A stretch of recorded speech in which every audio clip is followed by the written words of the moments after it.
시청자 여러분 그리고 장병 여러분 안녕하십니까? 국방 뉴스를 전해드립니다. 전 세계가 11일 오전 11시 일제히 부산을 향해 묵념을 올렸습니다. 6.25 전쟁 당시 대한민국과 세계 평화를 위해 싸우다 목숨을 바친 유엔 참전용사의 희생과 넋을 기리기 위한 추모 행사가 개최됐습니다. 양희룡 기자의 보도입니다. 유엔군 전몰 장병에 대한 묵념이 있겠습니다. 일동 묵념. 2014년 11월 11일 오전 11시 전 세계가 부산을 향해 추모의 마음을 담아 묵념을 올렸습니다. 유엔군 참전용사의 희생과 넋을 기리는 턴 투워드 부산을 향하여 국제 추모 행사. 이 행사는 부산 유엔 묘지를 비롯해 미국과 캐나다, 터키 등 21개 참전국 현지에서 동시에 거행됐습니다. 국가보훈처 주관으로 열린 부산 유엔 묘지 추모식은 유엔 참전국 국기 입장을 시작으로 추모 묵념과 참전국 대표 헌화, 추모사와 추모 공연 순으로 진행됐습니다. 부산을 향하여 추모 행사는 지난 2007년 캐나다 참전용사인 빈스 커트니 씨의 제안으로 시작돼 2008년 국가보훈처가 주관하는 정부 행사로 격상됐고 올해 처음 전 세계가 동참하는 국제적인 행사로 확대 발전했습니다. Today is a special day. For the first time in all 25 UN allied nations, as well as in the Republic of Ireland, people will pay their respect to the fallen of the Korean War by observing 1 minute silence while turning toward Busan. On this sobering occasion, let us send our thoughts and prayers to the martyrs of the Korean War while cherishing their noble memories. 특히 11월 11일은 제1차 세계대전 종료일로 영연방 국가 현충일이자 미국의 제대 군인의 날이어서 전 세계가 추모의 마음으로 하나가 되는 의미 있는 날이기도 합니다. I am sure that our comrades who are buried here in this venerable place would greatly appreciate the tribute being paid to them and to all 41,000 of our brave comrades who fell in this land so long ago. 박승춘 국가보훈처장은 유엔 참전용사들의 숭고한 희생 정신을 영원히 잊지 않겠다고 말했습니다. 낯선 땅 대한민국에 찾아와 자유와 평화를 위해 헌신한 유엔 참전용사의 숭고한 정신은 우리 국민들 가슴속에 영원히 살아 있을 것입니다. 앞으로도 그분들의 희생이 헛되지 않도록 대한민국을 더욱 발전시켜 나가며 세계 평화와 인류 공동 번영에 적극적으로 기여해 나갈 것입니다. 국가보훈처는 올해를 계기로 부산을 향하여 추모 행사를 보훈 외교의 국제적인 추모 브랜드로 육성할 계획입니다. 국방뉴스 양희룡입니다. 전 세계인이 부산을 향해 일제히 고개를 숙였는데요. 서울지방보훈청을 비롯한 각 기관과 단체에서도 자체 추모 행사를 열어 유엔 참전용사들을 향한 감사의 시간에 동참했습니다. 심예슬 아사입니다. 세계 최초 유엔 평화기념관 개관식이 있는 올해 6.25 참전용사들을 향한 추모 열기는 더욱 뜨겁게 달아올랐습니다.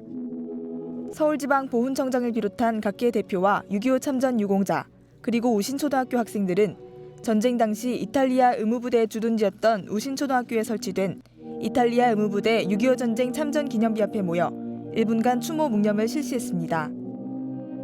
우리나라 6.25 전쟁 당시에 21개의 나라가 참전을 하셨는데 이분들에 대해서 우리가 추모를 하고 또 감사를 하고 존경하는 마음을 갖고자 추진을 하게 됐습니다.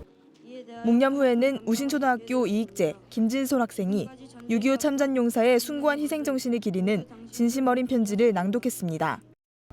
당신들의 공으로 이 땅에 태어나 살아오는 동안 천방지축처럼 살아오다가 오늘에서야 당신들께 감사하다는 인사를 전하고자 이 편지를 썼습니다. 정말 고맙습니다. 그리고 감사합니다. 학생들의 편지 낭독식은 국가 유공자들에게 감동의 추억으로 남았으며 학생들이 올바른 역사관을 확립하는 계기가 됐습니다. 직접 보지는 못했지만 우리를 위해 싸우시다 돌아가신 참전 용사들의 그 희생을 감사한다는 마음이 들었어요. 우리나라를 위해 희생하신 분들을 잊지 않고 생활할 수 있을 것 같아요. 대한민국 제향군인회와 해군 일함대 장병들도 추모 행사에 참가했습니다. 해군 일함대 장병들은 하던 일을 모두 멈추고 6.25 전쟁 희생용사를 추모하며 1분간 부산을 향해 묵념했습니다. 부산을 향하여 추모 행사가 진행되는 1분간 전 세계인들이 평화를 기원하는 마음은 국경을 넘어 하나가 됐습니다. 국방뉴스 심예슬입니다. 합동참모본부가 10일 보도된 모 일간지에 K2 전차 가속 성능 완화 관련 내용은 사실과 다르다고 밝혔습니다. 원동환 중사의 보도입니다. 11일 국방부가 모 일간지에서 보도된 K2 흑표전차 부대 북미사일 한 방에 괴멸될 수도 있다라는 보도 내용은 사실과 다르다고 밝혔습니다. K2 전차는 가속 성능 이외에도 반응 장갑 그리고 유도 교란 체계와 같은 능동 방어 체계를 갖추고 있습니다. 북한의 대전차 미사일에 대한 충분한 방호 능력을 갖고 있습니다. 또한 합참은 작전 요구 성능 기준 낮추기를 통한 성능 미달 장비 통과 건수가 4년 반에 89건, 한 해 평균 20여 건이라는 보도 내용에 관련해 이 중 약 70%는 작전 요구 성능을 완화한 것이 아니라 오히려 상향 또는 구체화한 것이라고 밝혔습니다. 김인석 국방부 대변인은 또 최근 언론에서 방위 산업에 대해 지적을 하고 있지만 시정되거나 개인 문제를 전체 문제로 매도하는 비판적인 보도는 우리 군의 사기를 저하시킨다고 말했습니다. 이미 시정되었거나 개선이 충분히 가능한 무기체계의 단순한 결함만을 부각해서 정상적인 무기체계를 아예 고물 단지로 만들어버리거나 또 개인 비리를 방위사업 또는 방위산업 전체 문제로 매도하는 식의 비판은 우리 군은 물론 방위산업 관계자들의 사기를 저하시킵니다. 한편 국방부는 사실과 다른 보도에 대해 유감을 표한다며 앞으로 우리 군은 방위력 개선 사업의 투명성 확보를 위해 강력한 개혁 의지를 바탕으로 부단하게 노력할 계획이라고 밝혔습니다. 국방뉴스 원동환입니다. 육군 39보병사단은 지난 7일 경남 창원시에 위치한 성호초등학교에서 6.25 참전용사 모교 명패 증정식을 가졌습니다.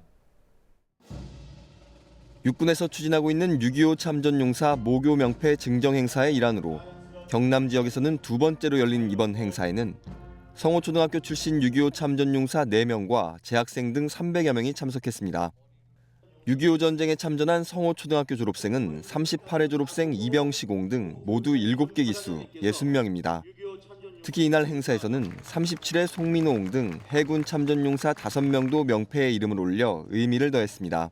성호초등학교를 졸업하신 참전용사님들께 꽃다발을 전해드리니 참 영광스러운 것 같습니다. 한편 육군 39사단은 경남 지역 6.25 참전용사들을 대상으로 나라사랑 보금자리 지원과 무공훈장 수여 등 참전용사의 명예고양을 위해 다양한 활동을 펼치고 있습니다. 해군본부가 황기철 해군참모총장 주관으로 계룡대 대강당에서 해군 창설 69주년 기념식을 열었습니다. 11일 열린 기념식에는 이성호 5대 참모총장과 창군 원로를 비롯해 역대 해군 참모총장과 해병대 사령관, 명예해군 등이 참석했습니다. 기념식은 국가보훈처가 주관하는 턴 투어드 부산 행사에 동참해 11시 정각에 유엔 전사자에 대한 묵념에 이어 국민의례, 장군 특별 영상 시청 순으로 진행됐습니다. 황기철 해군 참모총장은 기념사를 통해 선배님들은 갖은 고난 속에서도 오로지 조국과 민족을 위한 헌신으로 우리 군을 이룩했다며 그 사명을 이어받아 어떠한 임무도 완수해내는 새로운 해군, 해병대를 향해 도약하자고 당부했습니다.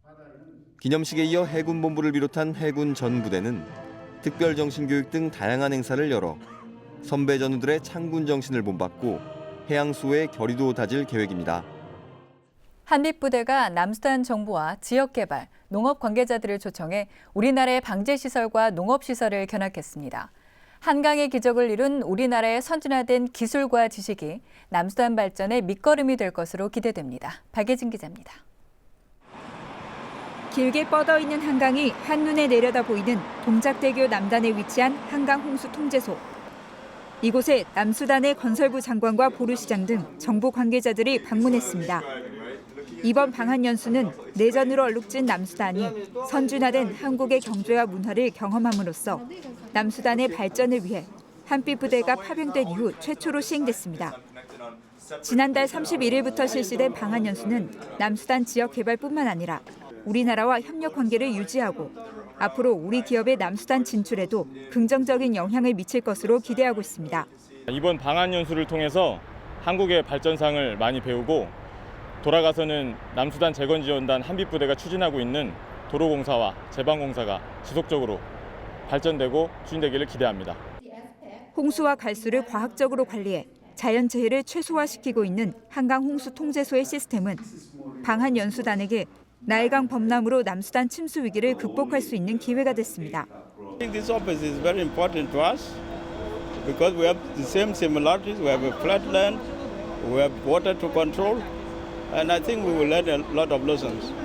And we will try to at least think about human resources development. 한빛부대는 앞으로도 한강의 기적을 가져온 우리나라 기술을 남수단 현지인들이 습득할 수 있는 시간을 가져 남수단의 나일강 기적으로 이어질 수 있도록 노력하겠다고 밝혔습니다. 국방뉴스 박예진입니다. 동명부대가 레바논 부르글리아 주민을 부대로 초청해 풋살 경기와 영화 관람, 사물놀이 공연 등 다양한 친선 행사를 열어 우정을 나눴습니다. 동명부대는 부르글리아 시장과 지역 주민 50여 명을 초청해 다양한 친선 활동과 함께 주민들에게 의류 2,000벌과 아동화 500족을 전달했습니다. 주민들은 장병들이 준비한 퓨전 사물놀이와 밴드 공연, 응원 시범 등을 관람하고 레바논과 한국의 전통춤을 함께 추며 즐거운 시간을 보냈습니다. 동명부대는 앞으로도 부르글리아 주민뿐만 아니라 부르즈라할, 아바시아 등 책임 지역의 주민들을 한 달에 한 번 초청해 친선 활동과 함께 다양한 지원 사업을 펼쳐나갈 계획입니다. 공군이 헌병단 주관으로 지난 4일부터 나흘 동안 공군교육사령부에서 제3회 특수임무반 경연대회를 개최했습니다. 공군 특수임무반은 지난 2012년 1월에 전력화됐으며 항공전력을 제어하려는 테러 진압 임무를 비롯해 군 특수범인 진압과 경호 경비 등 비행단 기지 방어를 위한 특수임무를 맡고 있습니다. 공군이 특수임무반의 전문화와 전투기량 향상을 위해 개최한 이번 경연대회는 각 비행단별 특수임무반 12개 팀에서 모두 60명의 요원이 참가했습니다. 이번 대회는 평가뿐만 아니라 공군 헌병 특수임무반의 임무 수행 능력이 한 단계 더 발전하는 기회가 될 것입니다. 평가 항목은 사격, 상황조치, 특공무술, 체력평가, 레펠 등 6개 과목이며 특히 상황조치 항목은 실제 상황과 유사한 위기 상황을 무작위로 부여해 전술적으로 조치하는 능력을 평가했습니다. 공군 제3훈련비행단 임상철 병장이 이번 경연대회 최우수 개인 표창에 영예를 안았으며 최우수 부대 표창은 공군 제3훈련비행단 특수임무반이 차지했습니다. 세계 각국의 군사 소식을 전해드리는 SNS 군사 리포트 시간입니다. 제2차 세계대전이 종전된 지 70여 년이 흘렀습니다. 하지만 호주에선 지금까지도 불발탄 제거 작전을 실시하고 있는데요. 호주의 랜더세이프 14와 미일 연합훈련 오리엔트 쉴드, 그리고 스웨덴의 주력 전투기 그리펜까지 만나보시죠. 미국은 자국뿐 아니라 주둔지에서도 독특하고 다양한 훈련을 하고 있습니다. 미 동쪽 해안에서는 다국적 해상 상륙 연합 훈련인 볼드 엘리게이터 14가 펼쳐지고 있습니다.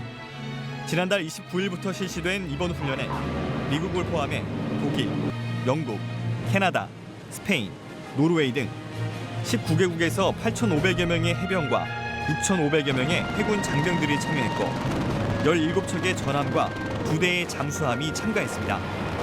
이 훈련은 인재뿐 아니라 자연재해로 인한 위기 대응 능력을 구축하고 동맹국 간 협력 분야의 핵심 역량을 강화하자는 데 주된 목적을 두고 펼쳐졌습니다. 볼드 엘리게이터는 매년 펼쳐지며 이번 훈련은 오는 10일까지 계속될 예정입니다. 2차 세계대전이 종료된 지 69년이 흘렀습니다. 호주군은 파푸아뉴기니 인근 부겐빌 토로키나 숲속에서 70여 년 전 부겐빌 전투 당시 불발탄을 찾아 처리하는 랜더 세이프 14 작전을 가졌습니다. 폭발물들이 발견된 위치는 당시 호주군 방어 진지였던 자리로 폭발하지 않은 박격 포탄과 수류탄이 산재해 있어 마을 주민들에게는 위험한 장소였습니다. 잔류 폭발물들은 대부분 플라스틱 폭발물로 현장에서 발굴해 폭파시키거나 제거했습니다. 이번 작전은 호주군 주최로 남서태평양 주민들을 위해 실행됐고 특히 올해는 미국, 영국, 캐나다, 뉴질랜드에서 모인 폭발물 처리반과 함께 임무를 수행했습니다. 미 육군과 일본 육상 자유대의 연합훈련인 오리엔트 쉴드 14 훈련이 지난 10월 28일부터 11월 7일까지 홋카이도에 위치한 주일미군 히가시 치토세 기지에서 펼쳐졌습니다. 오리엔트 쉴드 훈련은 양국 간 무기 시스템과 전술 경험을 교환하는 훈련으로 근접전, 저격술, 기갑 기계화 대응 전술 훈련, 박격포 실사격 훈련 등을 실시했습니다.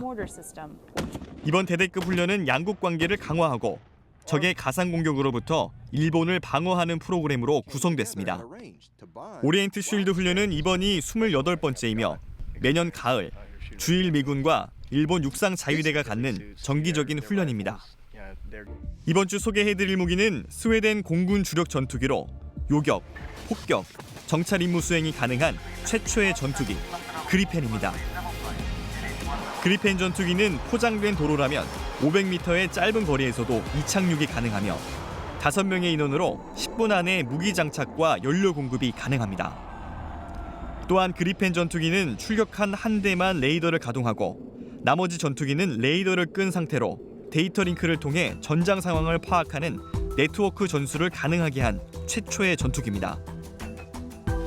그리펜은 새로운 버전으로 계속 진화하고 있으며 현재 스웨덴, 체코, 헝가리, 남아공 등에서 운영하고 있으며 대당 가격은 약 667억 원입니다.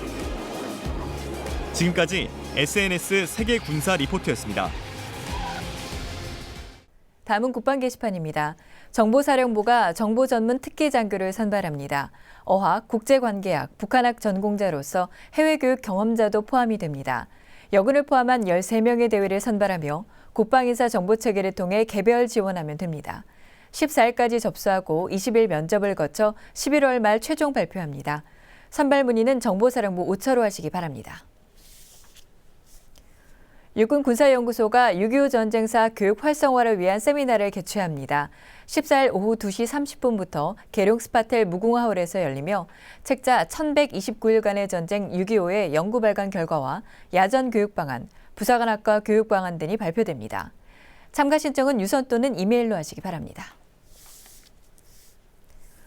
공군이 변화하는 안보 환경과 미래 공군의 법적 과제를 주제로 제11회 항공우주법 세미나를 18일 오후 2시 서울 공군회관에서 개최합니다.